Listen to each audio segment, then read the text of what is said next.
आज 12 फेब्रुवारी अजितदादांच्या निधनानंतर ही तारीख महाराष्ट्राच्या राजकारणामध्ये चर्चेत आली।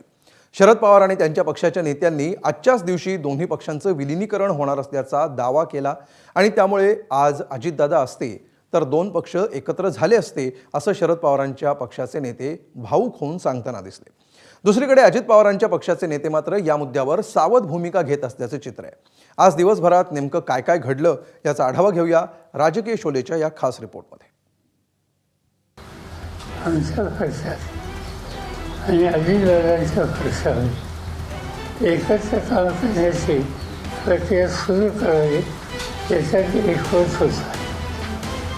मीटिंग झाली आणि निर्णय आत्ता जाहीर करायचा होता 12 तारखेला आणि ही तारीख आधीची दिलेली होती। पण दुसऱ्याला अपघात झाला।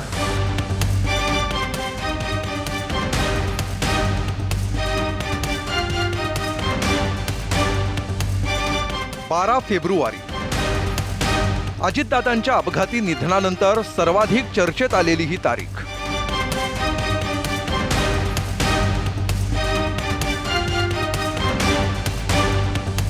अजितदादा हयात असते तर आज दोन्ही राष्ट्रवादी एकमेकात विलीन झाल्या असत्या असा दावा शरद पवारांसह त्यांचे नेते सातत्यानं करतायत।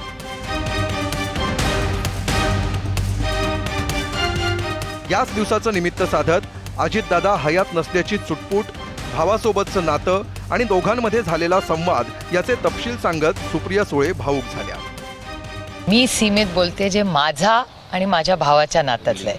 मला दादा जे बोलला होता, माझं दादाशी जे बोलणं झालं होतं ते माझ्या आणि माझ्या भावामध्ये आहे। आज माझा भाऊ नाही आहे आणि बऱ्याच लोकांना बऱ्याच गोष्टी माहिती आहे, पण अनेक वेळा लोकांना आवडत नाही मी हे बोललेलं। पण तुम्हाला सगळ्यांनाच माहिती आहे माझं पोट किती मोठं आहे आणि आज माझा भाऊच नाही राहिला हो। त्याच्यामुळे आता काय जुनं उगाच कुणाच्याबद्दल काय काढावं। माझ्या भावाचं आणि माझं जे काय बोलणं होतं ते दादाच्या आणि माझ्यामध्ये आहे आणि ते वास्तव आहे आणि ते बऱ्याच लोकांना माहिती आहे।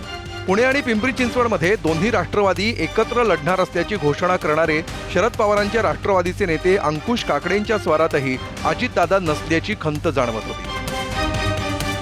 विलीनीकरणाच्या घोषणेसाठी 12 फेब्रुवारी हाच दिवस का ठरवण्यात आला होता हेही काकडेंनी सांगितलं। आज जर दादा या 12 तारखेला आपल्यामध्ये असते तर या दोन्ही राष्ट्रवादीचं विलीनीकरण झाल्याचं आपल्याला पाहायला मिळालं असतं। दुर्दैवाने दादा आज नाहीत आणि हे विलीनीकरण होत नाही ही खंत देखील आमच्या मनामध्ये आहे। विलीनीकरणाबाबत अजित पवारांसोबत नेमकी काय चर्चा झाली होती हे सांगणारी पत्रकार परिषद रोहित पवार आजच्याच दिवशी घेणार होते।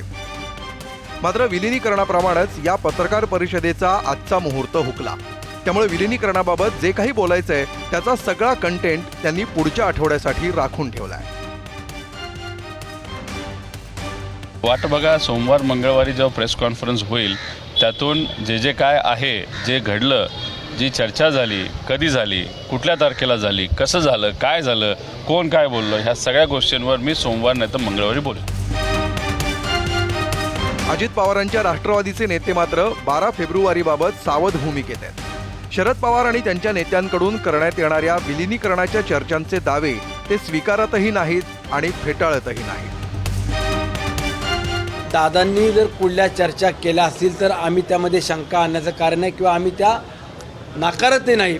परंतु आज दादांच्या पश्चात या ज्या काही चर्चा सुरू आहेत यावरती मला असं वाटतं की सुनित्रा वहिनी आता उत्तराधिकारी म्हणून संपूर्ण जबाबदारी सांभाळून काम करतायत।